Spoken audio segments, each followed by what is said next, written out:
The unexpected discovery. The twin suns of Kepler 442b cast long shadows across the makeshift military camp as Sergeant Marcus Rivera trudged back to his tent after another grueling patrol.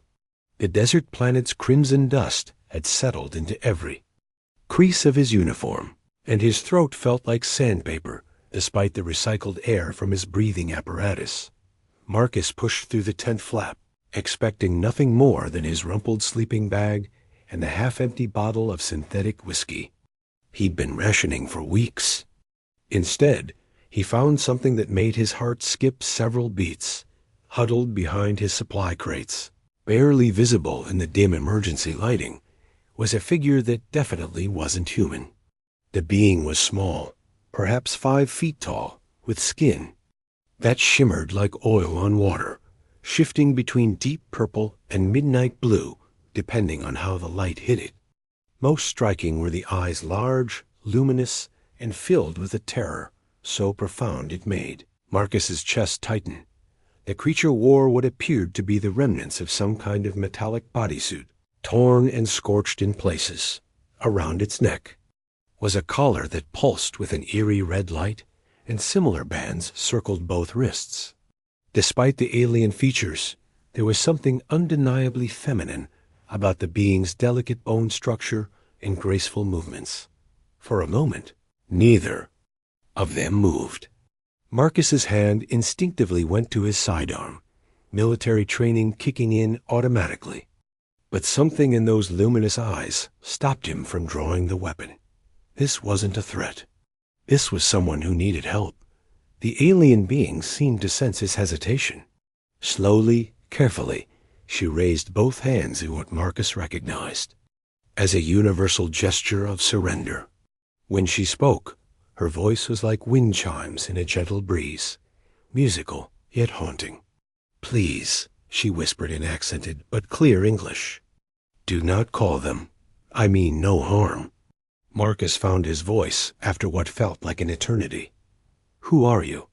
How did you get into our camp?" The being's eyes darted toward the tent entrance, then back to his face. "My name is Zara. I escaped during the transport transfer 3 cycles ago. I have been hiding, moving, trying to stay ahead of the hunters." "Hunters?" Marcus slowly lowered his hand from his weapon. "What hunters?" Zara's expression grew even more pained, if that were possible. "The Queen's forces. I belonged to her, but I ran. She does not forgive those who leave her service."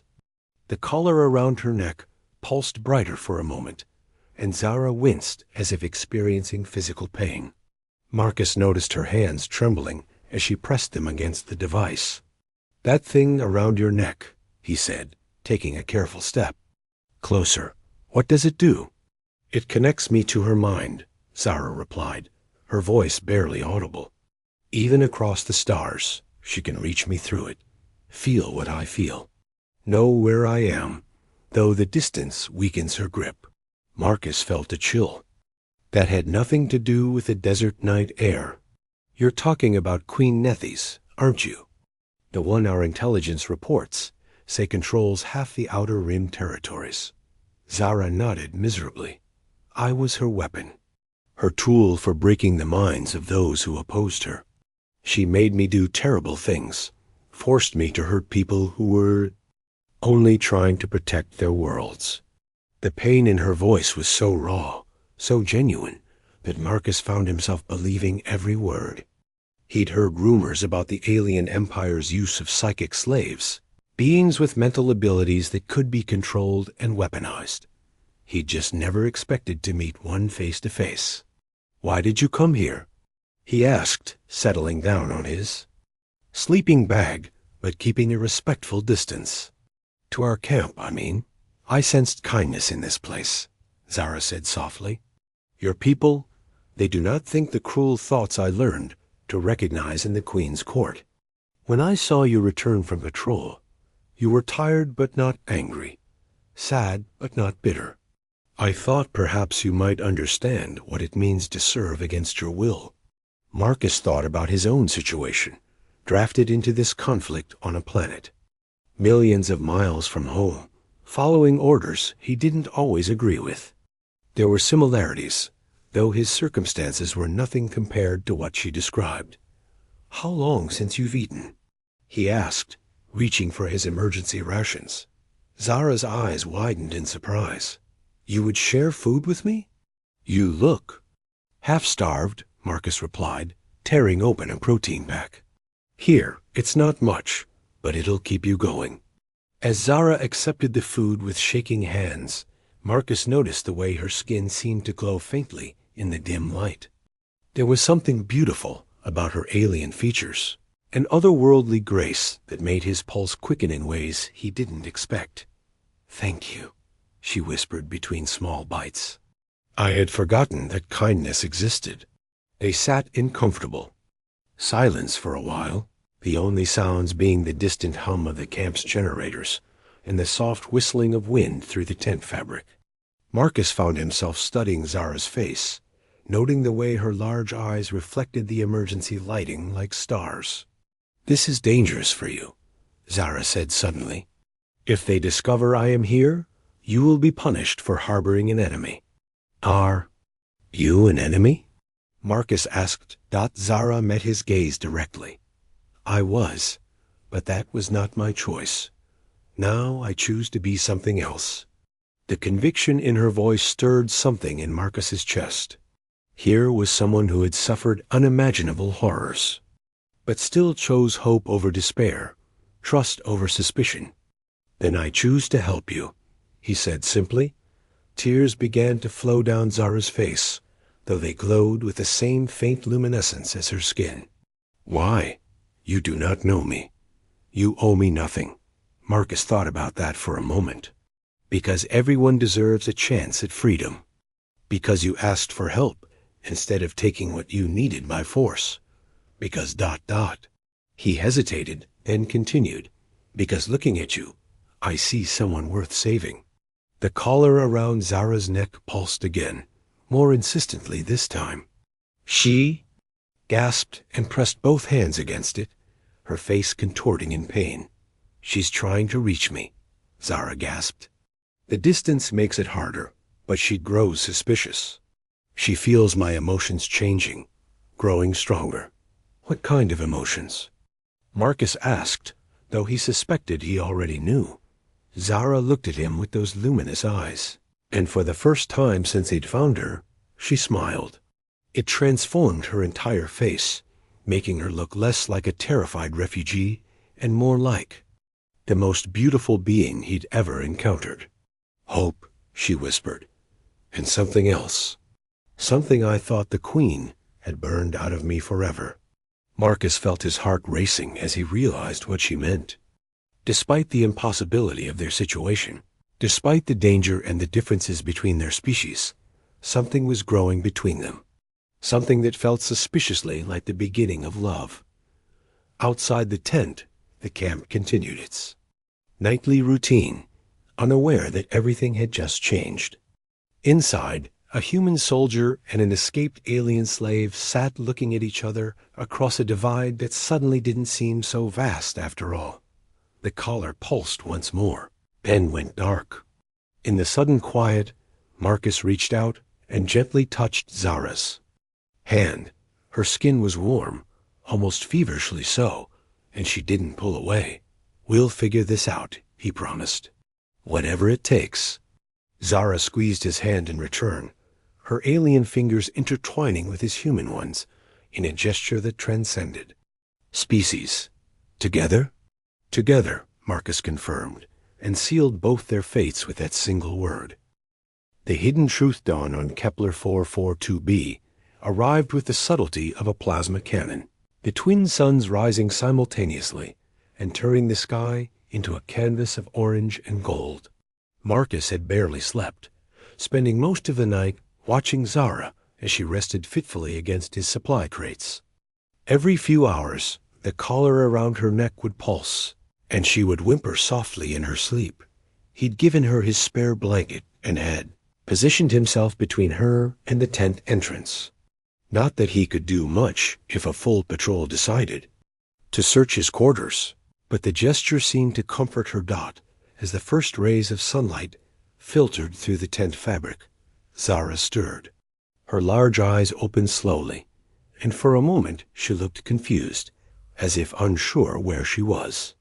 Then her gaze found Marcus, and relief flooded her features. "You stayed," she whispered. "I gave you my word," Marcus replied, offering her a ration. "Bar for breakfast. Besides, where else am I going to go? This tent is pretty much my entire world right now." Zara accepted the food gratefully, though Marcus noticed she ate with delicate, precise movements that spoke of formal training. Everything about her suggested she'd once lived in luxury, despite her current ragged appearance. "Tell me about your life before," Marcus said gently. "Before the Queen, I mean." Zara's expression grew distant. "I was born on the Sara Prime, a world of crystal cities and floating gardens. My people, the Zalani, we were known for our mental gifts. We could sense emotions, sometimes share thoughts with those we loved. It was a peaceful ability, used for healing and understanding. What happened? The Queen's forces came when I was 16 cycles old," Zara continued, her voice growing harder. "They had learned to detect psychic potential across great distances. Those with strong abilities were taken as tribute to serve the Empire. I was among the strongest they had ever found." Marcus felt anger building in his chest. "They just took you? From your family?" "They killed my family," Zara said quietly. "Made me watch. The Queen herself performed the ritual that bound me to her will. She said that loss and pain would make my abilities sharper, more focused for her purposes." The collar around her neck pulsed again, and Zara gasped, pressing her hands against it. For a moment, her eyes went completely white, and when she spoke, her voice carried an otherworldly echo. "She sees through my eyes sometimes," Zara explained when the episode passed. "Feels what I feel. Right now, she senses confusion because I should be afraid, but I am not. She wonders what has changed. Can she hear our conversation? No, the distance weakens her connection too much for that. But emotions, physical sensations, these she can still detect if she focuses hard enough." Marcus reached out and took her hand again, noting how her skin seemed to warm at his touch. "Then try to focus on good feelings. Maybe that will confuse her even more." Zara looked down at their joined hands, and a soft smile played at her lips. That should not be difficult. They were interrupted by the sound of footsteps approaching. The tent.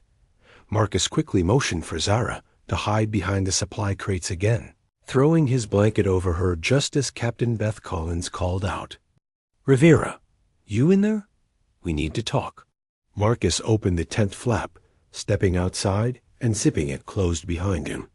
Captain Collins was a woman in her 40s, with steel-gray hair and eyes that missed nothing. She'd been his commanding officer for 2 years, and he respected her immensely. "What can I do for you, Captain?"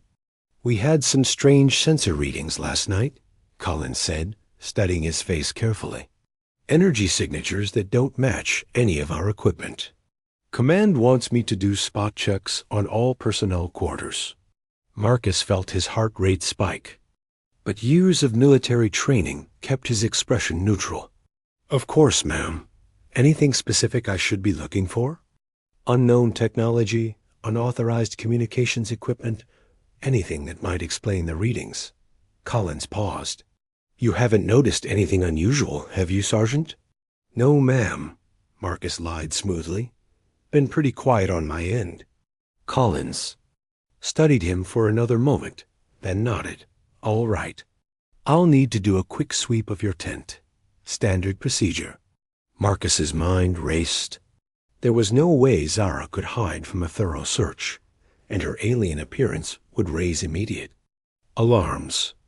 But before he could think of an excuse, Collins's radio crackled to life. "Captain Collins, we need you at the command center immediately. Priority 1 situation." Collins frowned at the radio. "What kind of situation?" "Unknown ships detected it." The edge of the system, ma'am, moving in our direction. The captain's expression went grim. On my way. She looked back at Marcus. I'll have to continue the inspections later. Right now, we might have bigger problems. As Collins hurried away, Marcus felt relief wash over him, followed immediately by dread. Unknown ships could only mean one thing. He ducked back into the tent to find Zara sitting up, her face pale with terror. She has found me, Zara whispered. I can feel her presence growing stronger. The ships you detected, they carry her hunters. How long do we have? Hours. Perhaps less. Once they enter orbit, she will be able to pinpoint my exact location through the collar. Marcus began packing his essential gear into a backpack. Then we need to get you out of here before that happens. Where can we go? She will pursue me. Across the galaxy, if necessary. I am too valuable to her to simply abandon. There might be a way, Marcus said, thinking quickly. Our science team has been studying alien technology for months. Dr. Elena Vasquez is brilliant, probably the smartest person on this planet. If anyone can figure out how to disable that collar, it's her. Zara shook her head. The collar is more than just technology. It is bound to my life force itself. Removing it incorrectly could kill me. Then we'll have to make sure she removes it correctly. Marcus finished packing and slung the bag over his shoulder. Dr. Vasquez works in Lab Complex C on the far side of the camp. If we can get there without being seen, we might have a chance. As they prepared to leave, Zara suddenly reached out and touched his face with her fingertips. Her skin was warm, almost fevering, and Marcus felt a strange tingling sensation where she made contact. Why are you doing this for me? She asked softly. You barely know me. Marcus covered her hand with his own, pressing it gently against his cheek. Maybe that's exactly why. I know enough to see that you're brave and kind, and that you've suffered more than anyone should have to. I know that when I look at you, I feel something I've never felt before. What do you feel? Like I've been waiting my whole life to meet you, Marcus admitted. I know that sounds crazy, given the circumstances, but it's true. Zara's luminous eyes filled with tears again. It does not sound crazy. Among my people, we believe that souls can recognize each other across any distance, any difference. Perhaps that is what this is. Before Marcus could respond, the collar around Zara's neck began pulsing rapidly, and her expression changed to one of pure panic. She's here, Zara gasped. In orbit. I can feel her mind pressing against mine, trying to take control. We have to go now, before she can force me to reveal your location. They slipped out of the tent together, Marcus scanning the area for patrols, while Zara moved with surprising stealth for someone in obvious distress. The collar's pulsing was becoming more frequent, and with each flash, Zara seemed to struggle more against some invisible force. They made it halfway across the camp before disaster struck. The collar suddenly blazed with brilliant red light, and Zara collapsed to her knees with a scream that echoed across the desert morning. Fight it, Marcus urged, kneeling beside her. Don't let her in. I cannot, Zara gasped, her eyes rolling back. She is too strong. She will make me call for her ships, make me betray you. Marcus did the only thing he could think of. He pulled Zara into his arms and kissed her, pouring every ounce of emotion he felt into that contact. For a moment, her struggles ceased, and the collar's light dimmed dot when they broke apart. Zara stared at him in wonder. How did you do that? I have no idea, Marcus admitted, but it worked. The emotions, Zara said, understanding dawning in her eyes. Strong positive emotions disrupt her control. She has trained me to fear and despair, but this, what I feel for you, she has no power over it. Hand in hand, they ran toward the lab complex while overhead, The first of the Queen's ships began their descent through Kepler 442b's crimson sky. The Queen's Wrath DR. Elena Vasquez looked up from her microscope as Marcus and Zara burst into her laboratory, both breathing hard from their sprint across the camp. The doctor was a woman in her 30s, with dark hair pulled back in a practical ponytail and intelligent brown eyes that immediately focused on Zara with scientific curiosity rather than fear. "Sergeant Rivera," she said calmly, "I take it this is related to those energy readings we detected last night?" "Dr. Vasquez, I need your help," Marcus said urgently. "This is Zara. She's being held prisoner by some kind of neural collar, and you need to get it off before." The laboratory's emergency lights began flashing red, and an alarm klaxon echoed across the camp.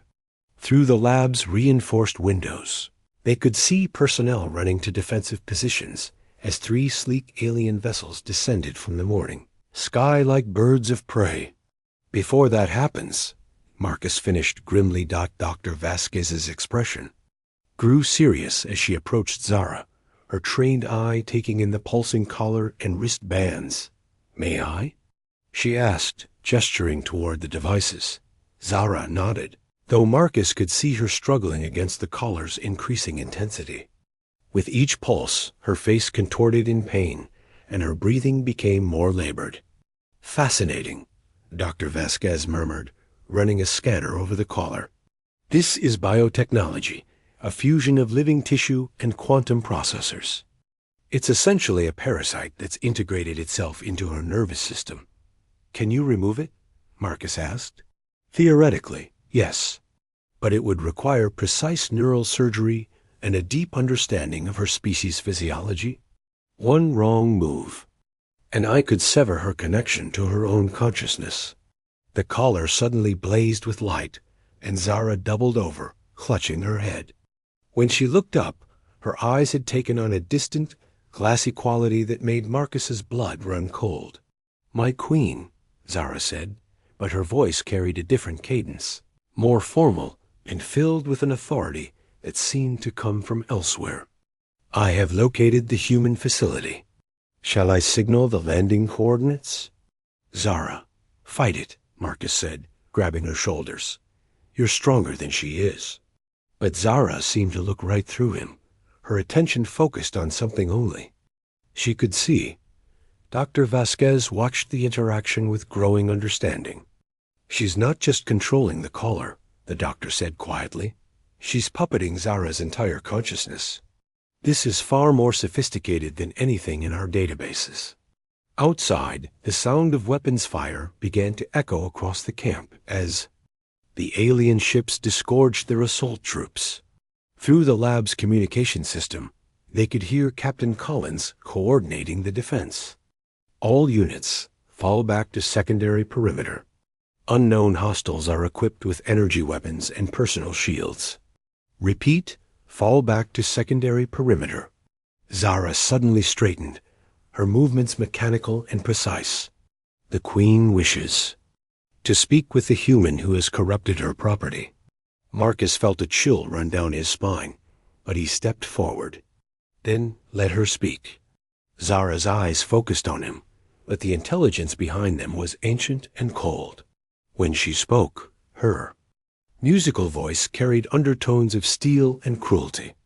"Human," the Queen said through Zara's lips, "you have interfered with my possession.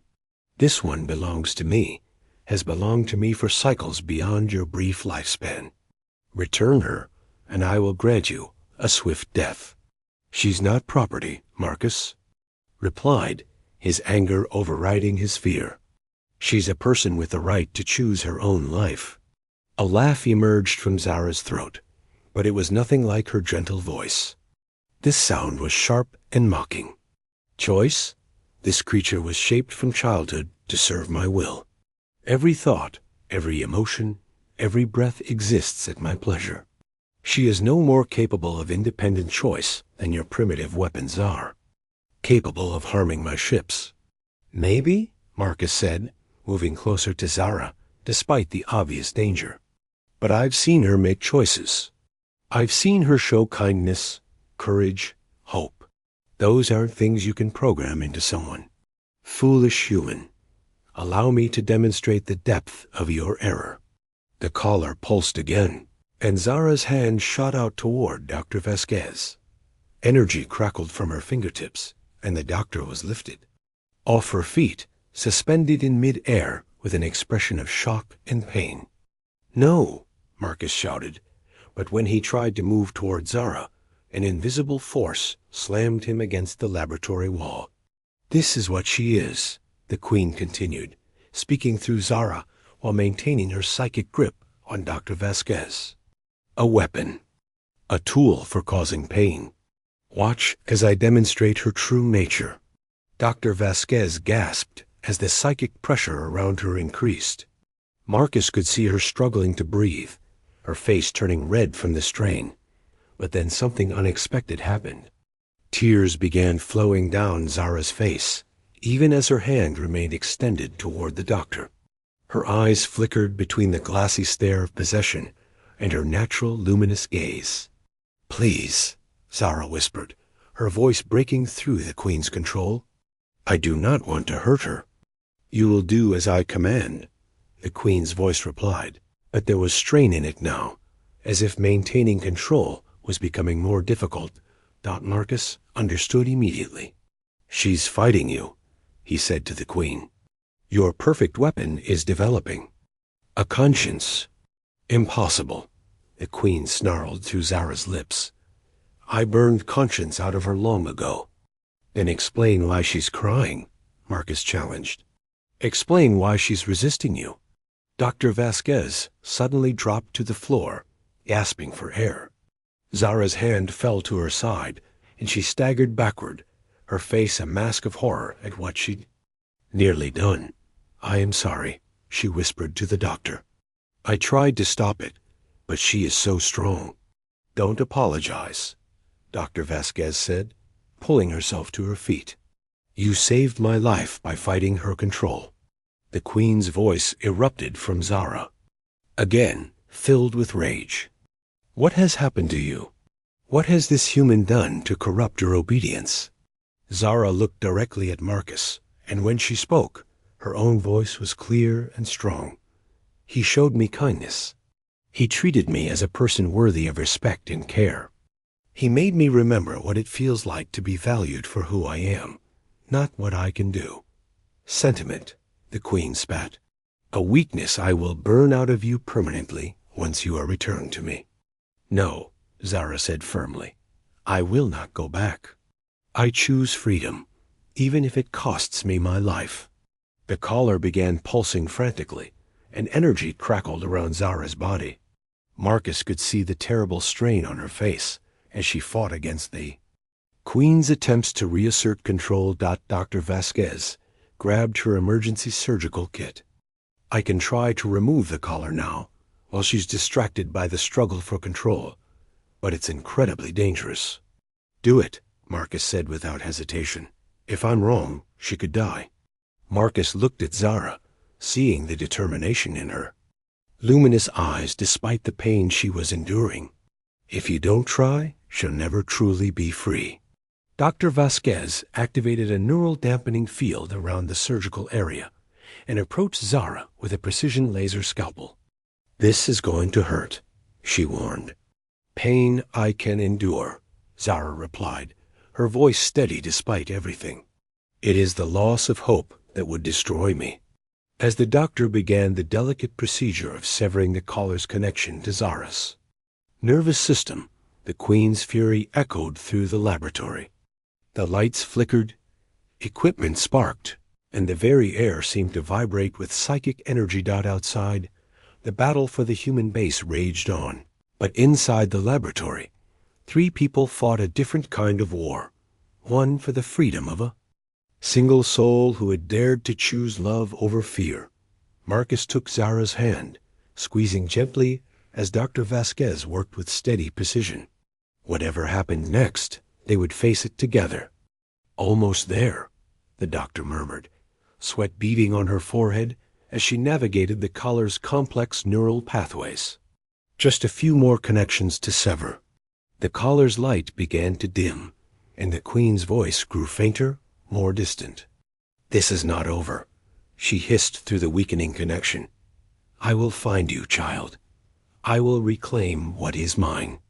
"I was never yours," Zara replied, her voice growing stronger as the collar's influence waned.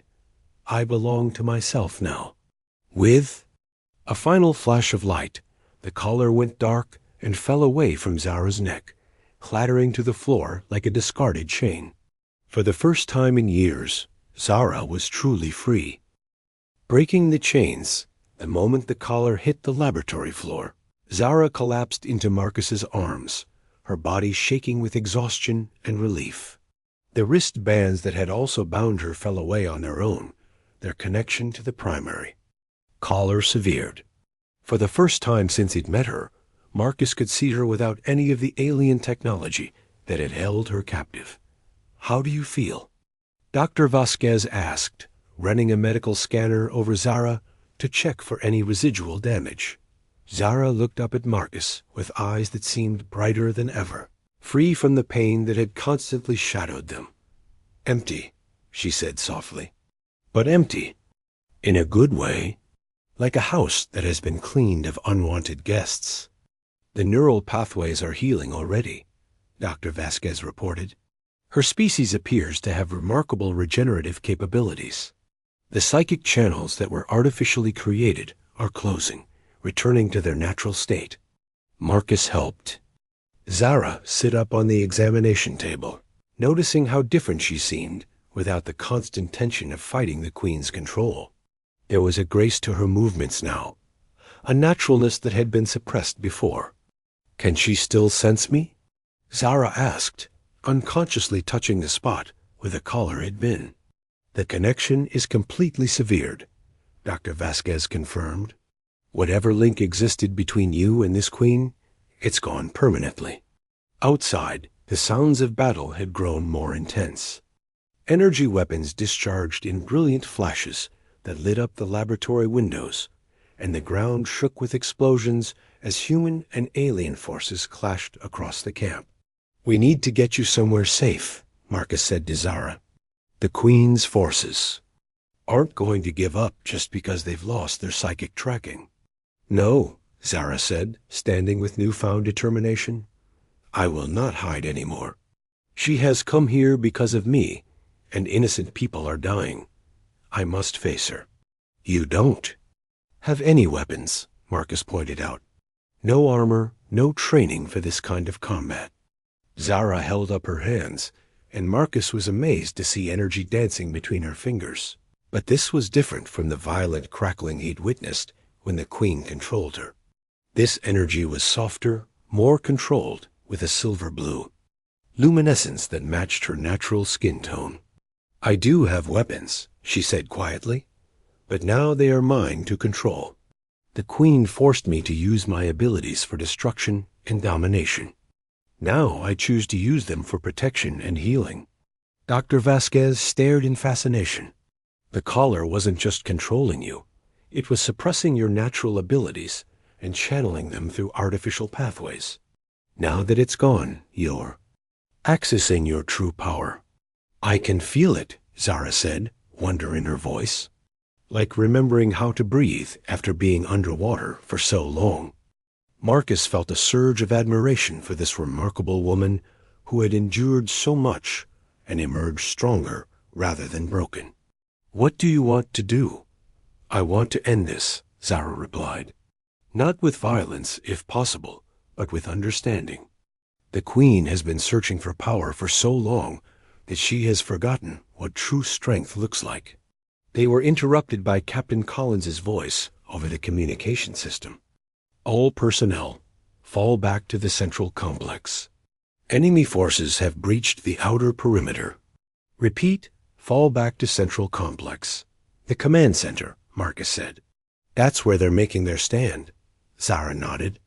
"Then that is where we need to be." As they prepared to leave the laboratory, Dr. Vasquez grabbed Marcus's arm. "Sergeant, I've been monitoring the alien energy signatures. Their technology is incredibly advanced, but it has a weakness. It's all connected through a central network, probably centered on their flagship. What kind of weakness? If someone with the right psychic abilities could access that network, they might be able to disrupt it from within. Shut down their weapons, their shields, maybe even their ship systems. Marcus looked at Zara, understanding immediately. You're talking about her. The collar that controlled her was based on their technology. She's been interfaced with their systems for years. If anyone could hack into their network, it would be her. It would be incredibly dangerous, Dr. Vasquez continued. She'd have to get close to their flagship, and the psychic backlash could be fatal. Zara had been listening intently. What would happen to their forces if their network was disrupted? Best case scenario, their ships lose power and crash. Their ground troops lose their energy weapons and shield generators. Worst case, you die in the attempt, and nothing changes. Zara was quiet for a long moment, considering the implications. Finally, she looked at Marcus with the expression of calm resolve. I have to try, she said. Too many people have already suffered because of what I was forced to become. If I can use that experience to save lives now, then perhaps some good can come from all those years of pain. Marcus felt his heart breaking at the thought of losing her, but he also recognized the courage it took to make such a decision. I'm going with you. Marcus, no. It is too dangerous. We're in this together, remember? He said, taking her hands in his. Besides, someone needs to watch your back while you're interfacing with their systems. Dr. Vasquez handed them each an emergency communicator. I'll coordinate with Captain Collins from here. Try to signal us before you attempt the interface so we can time our counterattack. As they prepared to leave, Zara suddenly turned back. To Marcus, before we face this, there is something I must tell you. What is it? Among my people, when we form deep emotional bonds, we share a connection that goes beyond words. I felt it beginning between us, but I was afraid to acknowledge it, while the collar still controlled me. Marcus felt his pulse quicken. What kind? Of connection? A joining of hearts and minds. A partnership that can last across lifetimes. Zara reached up and placed her hand gently against his cheek. If we survive this, I would like to explore that connection with you. If we do not survive, I want you to know that meeting you has been the greatest gift of my life. Marcus pulled her close, kissing her with a passion that surprised them both. When they separated, he could see tears of joy in her luminous eyes.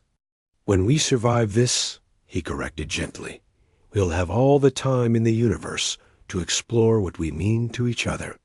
Hand in hand, they left the laboratory and headed toward the command center, where the final confrontation with Queen Nethys awaited them. Behind them, Dr. Vasquez watched through the window, silently praying that love would prove stronger than the forces. Arrayed against them, the central complex was under heavy siege when they arrived. Human soldiers had barricaded themselves behind overturned vehicles and defensive barriers, trading fire with alien troops whose energy weapons left glowing scars in the desert sand. Captain Collins spotted them immediately. Rivera! What the hell are you doing here? And who is that with you? Captain, this is Zara. She's the one the aliens are looking for, but she's also our best chance of stopping them. Collins looked skeptical. How exactly is a single?